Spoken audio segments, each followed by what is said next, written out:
We talk to a lot of companies here at AGN, and one that know a lot of what's going on in the aerospace and defence sector is Alderman & Co. And I'm delighted to have William Alderman, aka Bill, here with me. It's great to have you. We do have a unique vantage point, Brent.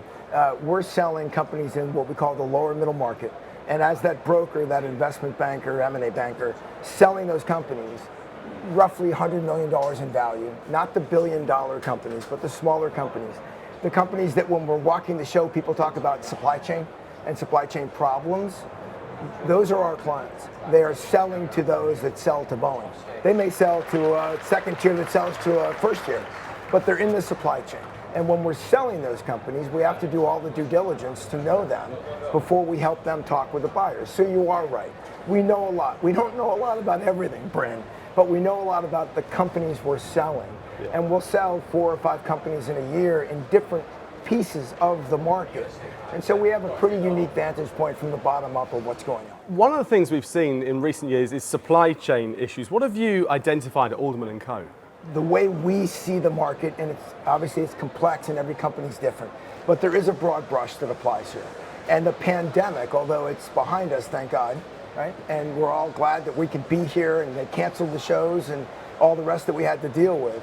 We couldn't see family, aunts, uncles, business people. We're out of that. We're back, and we can travel, and travel is up now. We are at above pre-pandemic levels. Yeah. We are at record levels, which is wonderful, and we've been there for a while. But in the production of aircraft and aircraft systems, we're still struggling. And the analogy that I'd like to make really quickly is, if you remember watching the television the summer of 22 when travel came back, the news every night contained this airport is having real problems. All the flights are canceled. There was nothing wrong with the aircraft or the crew. The problem was there weren't the right people at the right places at the right time to snap back air travel, and it snapped back. It went down 80% and came back to almost normal overnight, right? And the airport struggled first, because the first thing people did was buy a ticket, go to the airport, and 3 days later you can fly. Well, when an airline says travel's coming back so fast, we need aircraft, well, it's not tomorrow. It's 18 to 24 months to take delivery. Well, guess where we are today? We're 18 to 24 months after the pandemic snapped back, and we have production problems. And it's staffing. The number one issue right now is it may be at the forging mill, so you can't get forgings. But why can't you get forging? Because the forging mill doesn't have the right people. And so what we're seeing down at the grassroots level is a slow recovery of human talent. Too much human talent retired during the pandemic, and it wasn't the junior talent that retired that mattered. You can replace junior people. How do you replace someone with 30 years of knowledge?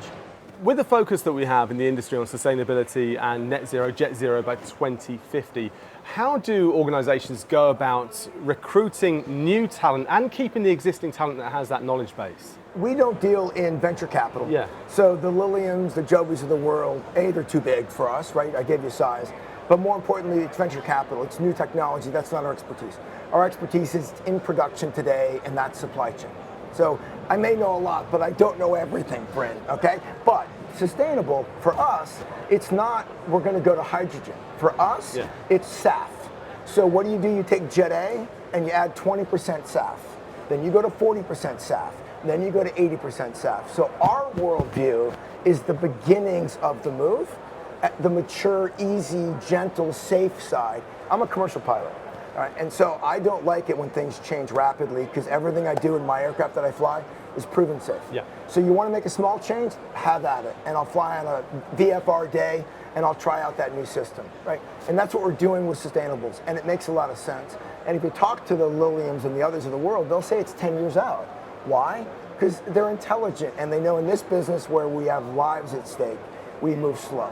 So for us, we're seeing SAFs and your blended fuels. And that's the piece of the market where we're seeing some activity. We're experiencing a very tricky geopolitical situation at the moment. How are you seeing that out there on the floor? How's it representing itself? 2 markets we live in, aerospace and defense, right? And the civilian market is not being affected meaningfully by geopolitical risks. China and their change in their posture towards Airbus and Boeing is an issue, but there's so much demand right now that we don't see that as a driving primary issue on civilian. On the defense side, the U.S. budget is over $800 billion, right? We have a change in administration possibly coming up, definitely, because Biden is not running again, so we have some change of administration. But the Biden-Harris ticket may win. I'm not going to politics. But the defense budget in the U.S., most analysts believe, regardless of the election, is not going to go down. It may go up a little bit more than another, but it's $800 billion, okay? Why? Because the world's not safe right now, right? The benefit we had during the Clinton administration of a fall of the wall and peace, that's gone. That's really gone, right? NATO is probably going to be spending more than they used to, right? You can argue they should or whatever, but not politics, just need. NATO has to spend more. There's a real threat from Russia. There's a real threat from China. The Middle East is unstable. You can say it's all Iran's fault. You might be right when you say that, but the Middle East is unstable. And so I think we're going to see strong defense spending, and that's what we're seeing in the supply chain. We're seeing stability. I mean, I hate to say it this way, but we're seeing economic stability in the supply chain because the world is unstable.